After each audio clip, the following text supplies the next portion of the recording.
Hi shooters, welcome to the How to Shoot Straight channel. If you like this video, please like and subscribe.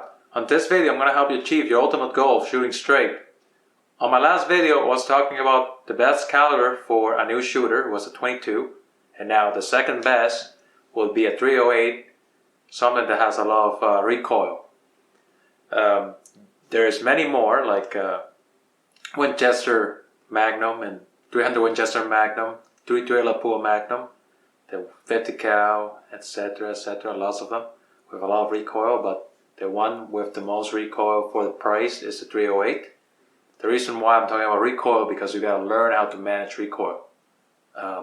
Recoil management is when you can handle the rifle without flinching and also staying on target. When you line up yourself perfectly and it recoils, it should go back on target, the scope or sights. So with practice, you will achieve that. Shooting, and shooting. That's obvious, right? I don't have to tell you that. But one of the things about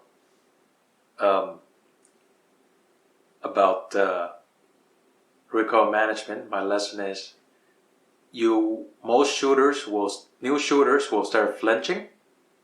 And I got a method for you to get rid of flinching if you develop one. And here's how you find out. You can get a friend to put the bullets in for you, and you don't look at it. You're looking away, and he puts the bullet in, close the bolt, and then you fire. And if you don't flinch, that's a good thing. And if you do, that's not good. So you can't tell if it has a bullet, right? So he's tricking you. He's putting a bullet every time, and now randomly, he doesn't pull a bullet, he puts a snap cap, so there won't be any recoil. And then you fire, and if you flinch, which looks like that, you push the gun forward, then that's not good. And if you don't, good for you, that's great. You don't have a flinch. But if you do have a flinch, then my way to recover from it is I would bring my 308 to the range, I shoot 5 rounds, till I get my flinch, not enough to becomes normal, like becomes a habit. So I would switch to 22 and shoot it, and you will notice that you start flinching. So you shoot it till it goes away. It will go away eventually. Like you shoot it and relax, and you start flinching a little bit with the 22.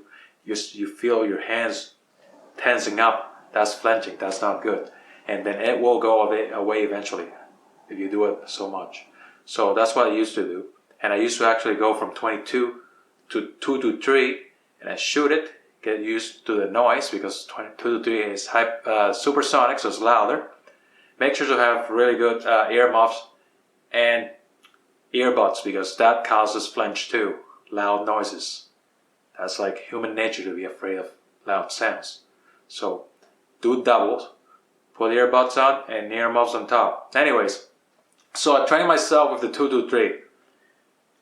No recoil, no flinch, and low recoil.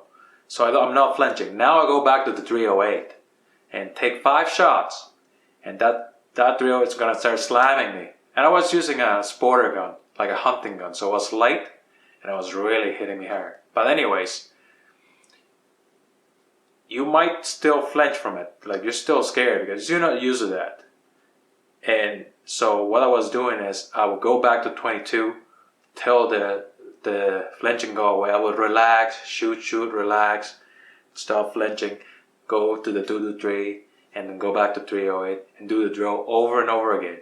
And it will go away. It doesn't take long. Just keep doing it. It might be just a few trips to the range. Not that many, so it's not a big deal, and then you'll have a very good habit after that.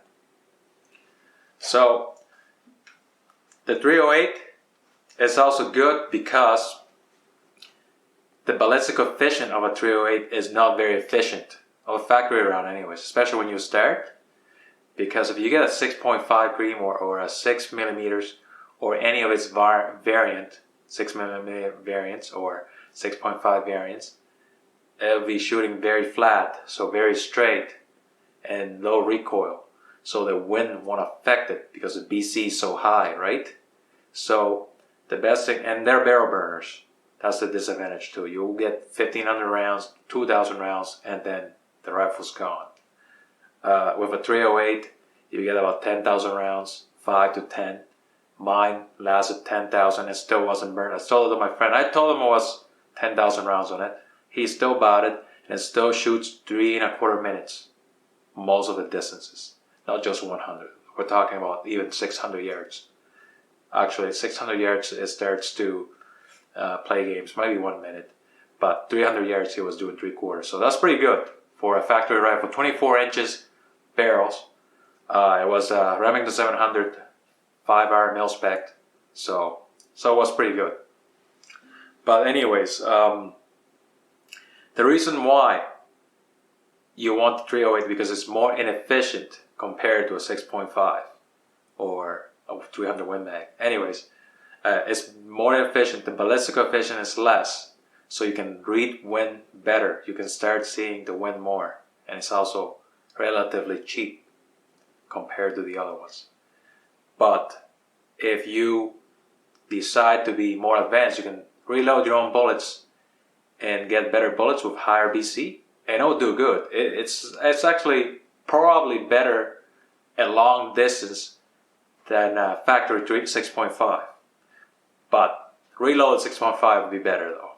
Of course, they shoot fairly flat, no recoil, and and really high BC. It's like a 300 Win Mag. So, yeah, peace.